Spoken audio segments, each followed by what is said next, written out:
Bem-vindo ao canal Informação Cristã.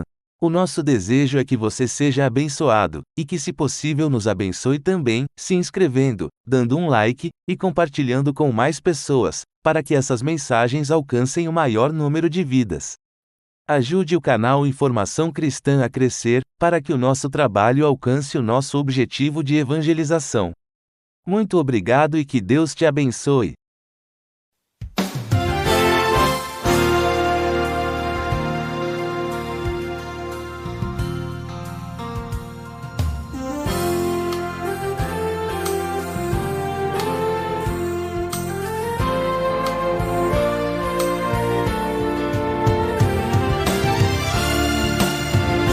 Você sabia que os pais são os sacerdotes do lar?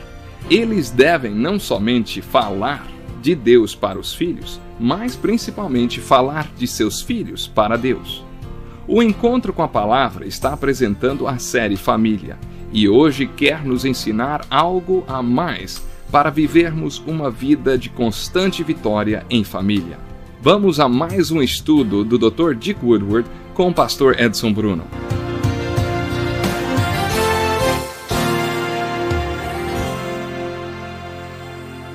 Estamos começando mais um Encontro com a Palavra e estamos dedicando um tempo especial e precioso no estudo do casamento e da família. Percorra conosco os caminhos bíblicos para um casamento cada vez melhor. Mais uma vez eu gostaria de começar com Jesus. Não importa o assunto, devemos sempre começar com Jesus. Em nosso último estudo, começamos por Moisés, porque Jesus mandou. Hoje, mais uma vez, veremos uma citação que Jesus fez de Moisés. Alguns fariseus aproximaram-se dele para pô-lo à prova e perguntarem-lhe: é permitido ao homem divorciar-se de sua mulher por qualquer motivo? Jesus respondeu: vocês não leram que no princípio o Criador os fez homem e mulher e disse: por essa razão o homem deixará pai e mãe e se unirá à sua mulher e os dois se tornarão uma só carne? Assim eles já não são dois, mas sim uma só carne. Portanto, o que Deus uniu, ninguém separe. Perguntaram eles: então, por que Moisés mandou dar uma certidão de divórcio à mulher e mandá-la embora? Jesus respondeu: Moisés permitiu que vocês se divorciassem de suas mulheres por causa da dureza de coração de vocês. Mas não foi assim desde o princípio. Eu lhes digo que todo aquele que se divorciar de sua mulher, exceto por imoralidade sexual, e se casar com outra mulher, estará cometendo adultério. Os discípulos lhe disseram: se esta é a situação entre o homem e a sua mulher, é melhor não se casar. Jesus respondeu: nem todos têm condições de aceitar esta palavra, somente aqueles a quem isso é dado. Alguns são eunucos porque nasceram assim, outros foram feitos assim pelos homens, outros ainda se fizeram eunucos por causa do reino dos céus. Quem puder aceitar isso, aceite. Depois trouxeram crianças a Jesus para que lhes impusesse as mãos e orasse por elas. Mas os discípulos o repreendiam. Então disse Jesus: deixem vir a mim as crianças e não as impeçam, pois o reino dos céus pertence aos que são semelhantes a elas. Depois de lhes impor as mãos, partiu dali. Isso está em Mateus capítulo 19, versos 3 ao 15. Nesse texto temos pelo menos 4 revelações da lei do casamento e da família. A primeira revelação é que o casamento é um laço de união entre o homem e a mulher. Foi isso que Deus planejou e é assim que Ele queria que fosse. Homem e mulher, macho e fêmea, foram criados e o Criador os uniu para que juntos formassem uma unidade. Jesus disse que os dois tornam-se uma só carne, os dois tornam-se um. Em outras palavras, eles estão unidos por Deus formando uma unidade. Esses laços que unem essas duas pessoas são providenciais. Deus colocou homem e mulher juntos, uniu-os e os mantém juntos. Esses laços são providenciais. Deus os colocou juntos. Deus os uniu. Só Deus pode mantê-los juntos. Isso torna esses laços providenciais. Foi ideia de Deus. Foi ideia dele. Deus os colocou juntos. Podemos então dizer que eles estão juntos aos olhos de Deus, porque foi segundo sua palavra. Deus os uniu pelo seu Espírito. Devemos então crer que a direção divina é a base para a decisão do casamento. Se não for pela direção divina, então é um tiro no escuro, é um risco.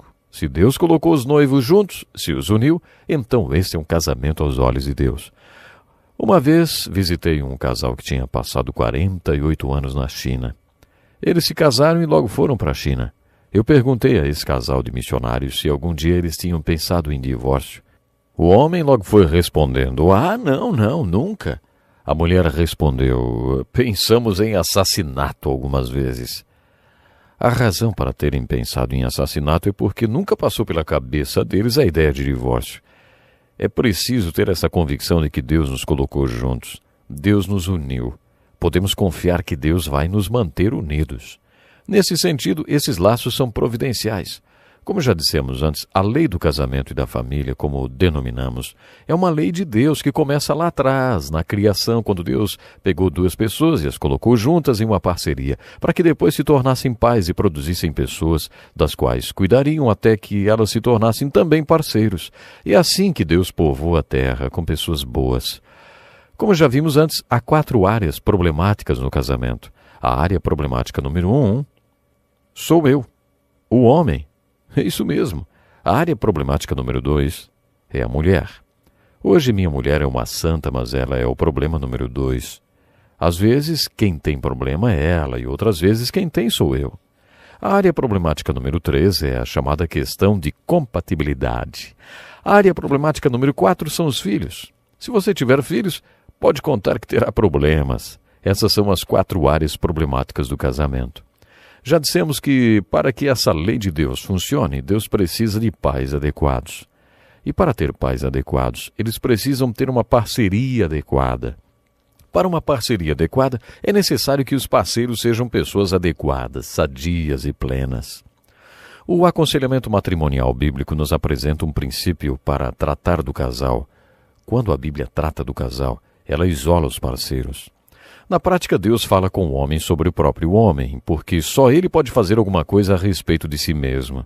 A Bíblia trata da mulher falando com uma mulher sobre a mulher, porque só a mulher pode fazer alguma coisa a respeito de si mesma. O que não é prático nem objetivo e que geralmente acontece é que o homem fala da mulher e a mulher fala do homem. Isso não resolve nada.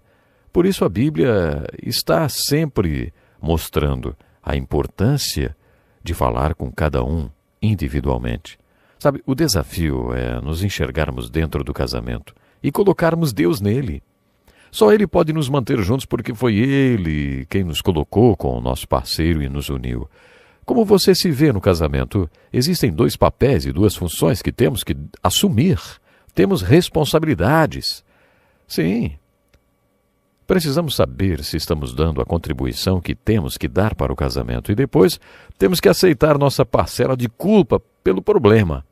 Também já vimos que o casamento é uma lei da vida através da qual Deus trabalha no mundo, não apenas para povoar a terra com pessoas boas, mas também para trabalhar através delas. Portanto, de acordo com o Salmo 128, Deus encontra um homem a quem chama de homem feliz ou abençoado e faz deste homem um marido e depois um pai. E então Deus abençoa o pai, a mãe e os filhos. Eles impactam a chamada Sião do Velho Testamento, que é no Novo Testamento, a igreja. E depois Deus impacta o mundo através dessas unidades familiares que se juntam em uma comunidade espiritual. Essa, por sua vez, abençoa a cidade e a nação. Por todas essas razões, o casamento é uma união providencial. Baseados nos ensinamentos de Jesus, citando Moisés, poderíamos dizer que o casamento é uma relação de laços permanentes. Por que o casamento tem que ser uma relação de laços permanentes? Por causa dos direitos dos filhos. O Salmo 127, escrito pelo homem mais sábio do mundo, tem uma importante ilustração do casamento. Segundo Salomão, os pais e filhos são como o arco e flecha. A força e a direção com as quais os filhos são lançados na vida depende do arco que as lançou. Esta é uma lei da vida. Se você fosse o diabo e soubesse disso, o que faria? Cortaria o cordão do arco? É exatamente isso que o diabo está fazendo. Se ele pode quebrar essa lei do casamento e da família, se esta lei é a forma como Deus povoa a terra com pessoas boas, se essa é a maneira como Deus trabalha no mundo, então se você fosse o inimigo, cortaria o cordão desse arco. É exatamente isso que ele está fazendo. Mas foi por isso que Jesus bateu o pé e em Mateus 19 fez do casamento uma relação de laços permanentes. Por isso, quando se trata de casamento ou de qualquer outro assunto, não devemos perguntar: o que tem aí para mim? Você deve perguntar: o que tem aí para Deus? O que tem aí para Deus? No treinamento para a preparação de estudos bíblicos, treinamos nossa equipe para que ela esteja apta para 3 coisas: observar, interpretar e aplicar. Observação, interpretação e aplicação. Talvez você já tenha ouvido isso. O observar pergunta: o que o texto está falando? A interpretação pergunta: o que significa? E a aplicação pergunta: o que significa para mim? Esta é uma forma maravilhosa de estudar a Bíblia. Mas há mais uma pergunta que deveríamos acrescentar sempre: o que significa para Deus? Esta pergunta é muito importante quando o estudo bíblico é sobre casamento e família nas Escrituras. O que ela diz? O que isso significa? O que significa para mim? E o que significa para Deus? No caso de casamento, podemos ainda acrescentar a pergunta: o que isso significa para os filhos? A lei da vida feita por Deus, a qual chamamos de lei do casamento e da família, é uma das coisas mais maravilhosas que já aconteceram no mundo.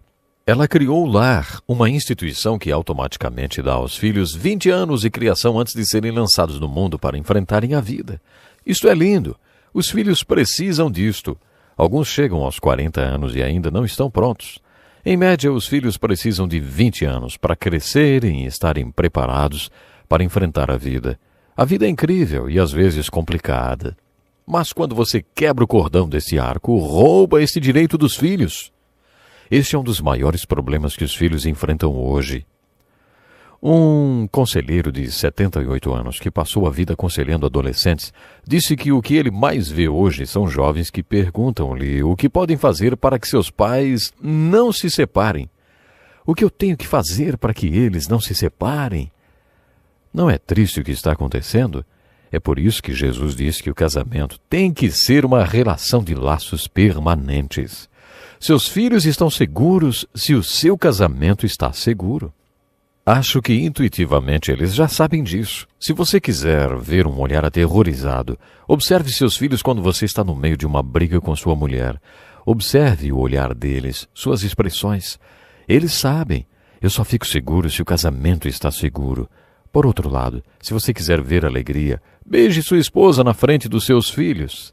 Eles podem até brincar com você, caçoar, mas tenho certeza que vão gostar de ver isto, porque eles sabem que quando seus pais se beijam, é porque as coisas estão bem.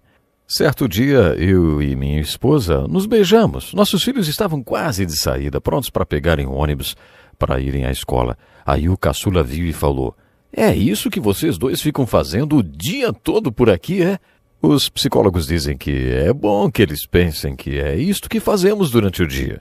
Porque um dia essa criança cresce, torna-se uma mulher casada e descobre o prazer de beijar seu marido. Ela entra no casamento com uma atitude positiva em relação ao sexo. A segurança deles é tão sólida ou vulnerável como o casamento de seus pais. Hoje temos que ficar por aqui, mas vamos continuar falando sobre esta lei do casamento e da família. Ainda temos muito para estudar. Por isso, programe-se para estar conosco na próxima oportunidade. Deus o abençoe e fale com você aquilo que não conseguimos falar aqui. Que a sua vida em família possa ser uma bênção. Até lá. Que lição importantíssima. Obrigado, Pastor Edson Bruno. Prezado ouvinte, coloque em prática o que você ouviu aqui. Sem dúvida, sua vida será grandemente abençoada. Este é um estudo escrito pelo Dr. Dick Woodward, na voz do Pastor Edson Bruno. Escreva-nos e solicite o material. Nosso endereço é Encontro com a Palavra, Caixa Postal 2011, CEP 89201-970, Joinville, Santa Catarina. Até o nosso próximo Encontro com a Palavra.